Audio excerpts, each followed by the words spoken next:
Oke, Assalamualaikum warahmatullahi wabarakatuh. Selamat pagi, siang, sore, dan malam. Salam sejahtera untuk kita semua. Pada kesempatan kali ini, saya dari kelompok 1, Rizky Zikri Taufik, ada Raffi Raditya Jayanto, dan juga Hilmi Abdulaziz akan mempresentasikan tentang emotion dan juga tentang mood. Oke, next. Oke, jadi di sini bisa sama-sama kita lihat dari definisi emosi dan juga tentang mood. Oke, nah emosi itu adalah sebuah reaksi psikologis atau fisiologis yang muncul sebagai respon terhadap suatu stimulus atau peristiwa tertentu. Nah, ini tuh sifatnya intens, jadi setiap saat itu ada gitu. Nah, di sini tuh emosi itu bisa dibarengi dengan ekspresi wajah, gestur tubuh, dan reaksi-reaksi yang lainnya. Kayak misalkan kita lagi bahagia, oh, berarti muka kita senyum. Kalau misalkan marah, berarti muka kita rada cemberut atau enggak bahkan serem. Nah, seperti Helmi, seperti itu. Nah, berbeda dengan emosi, kalau suasana hati atau mood itu adalah sebuah keadaan emosional yang memang lebih bertahan lama dibandingkan emosi dan tidak selalu dipicu oleh suatu peristiwa tertentu. Mood ini tuh cenderung lebih stabil dan mempengaruhi bagaimana seseorang merespon berbagai situasi dalam jangka waktu yang lebih panjang. Seperti itu. Boleh the next?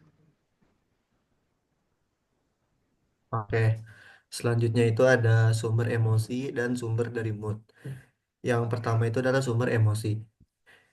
Sumber emosi itu ada empat. Yang pertama itu ada peristiwa eksternal, yaitu mendapat kejutan ulang tahun, kehilangan seseorang, atau menghadapi ancaman. Yang kedua itu pikiran dan persepsi, yaitu cara seseorang menafsirkan situasi dapat memicu emosi. Contohnya menganggap kritik sebagai serangan yang bisa menimbulkan kemarahan, dan masih banyak lainnya. Yang ketiga itu adalah interaksi sosial, yaitu hubungan dengan orang lain, baik itu keluarga, teman, pasangan, atau rekan kerja. Dapat memicu emosi seperti cinta, marah, atau kecewa.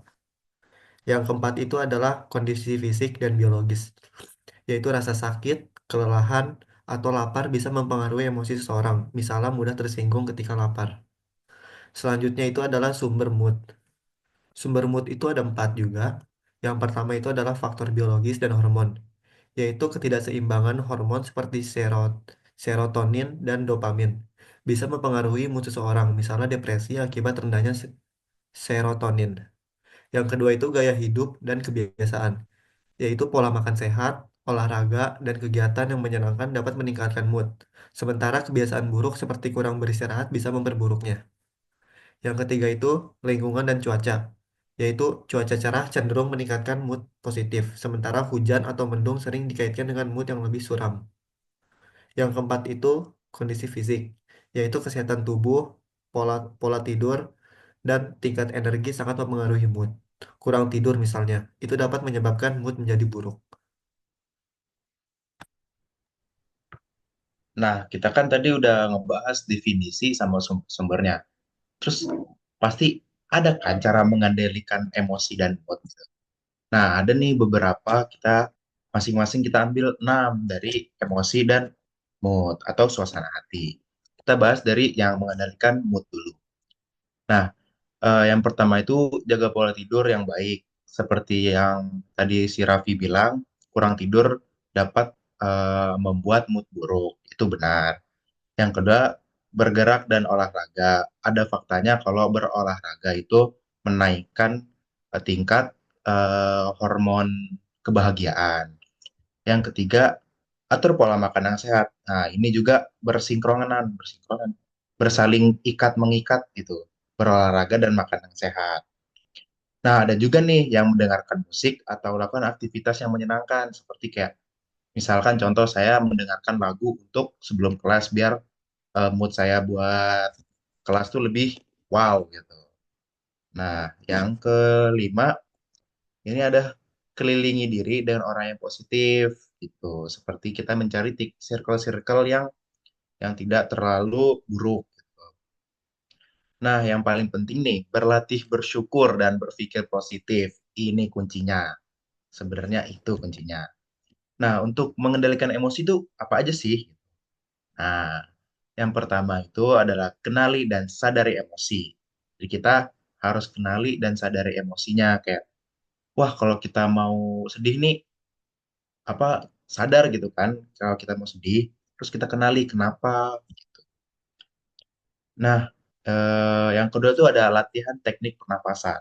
Ini banyak yang melakukan ini di saat orang yang lagi emosi marah, ataupun emosi lagi cemas, ataupun lagi bahagia pun juga banyak yang melakukan teknik ini. Untuk yang ketiga itu berhenti sejenak sebelum bereaksi. Nah, ini tuh ada jurnal yang mengatakan bahwa kalau misalkan kita mau mengambil keputusan, kita harus berpikir selama 3 menit.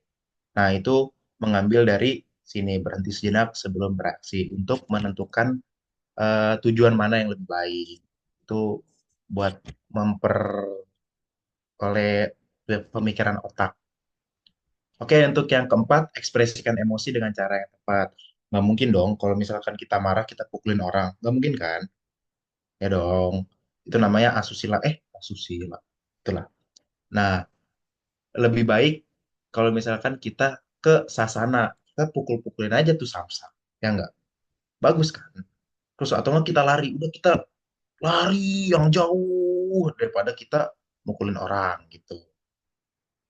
Yang kelima itu ubah pola pikir. Ini dia, ubah pola pikir. Misalkan kalau kita lagi marah nih, ah si dia nih begini-begini, kita coba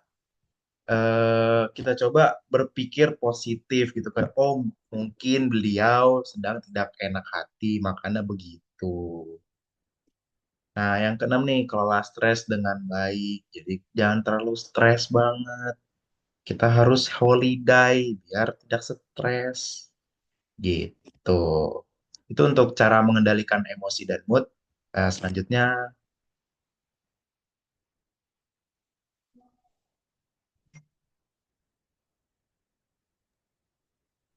Oke, jadi tidak bisa dipungkiri ya teman-teman tentang emosi dan mood ini tuh seringkali ada di lingkungan kita.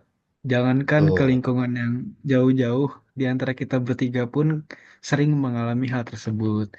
Tapi tuh, kita juga harus aware sama lingkungan kita, bagaimana caranya kita bisa mengontrol hal tersebut supaya kita semua itu tetap berada di sebuah lingkungan yang tetap positif dan juga tetap semangat. Ah, sepertinya Betul. sudah cukup ya buat dari Raffi dan juga Hilmi.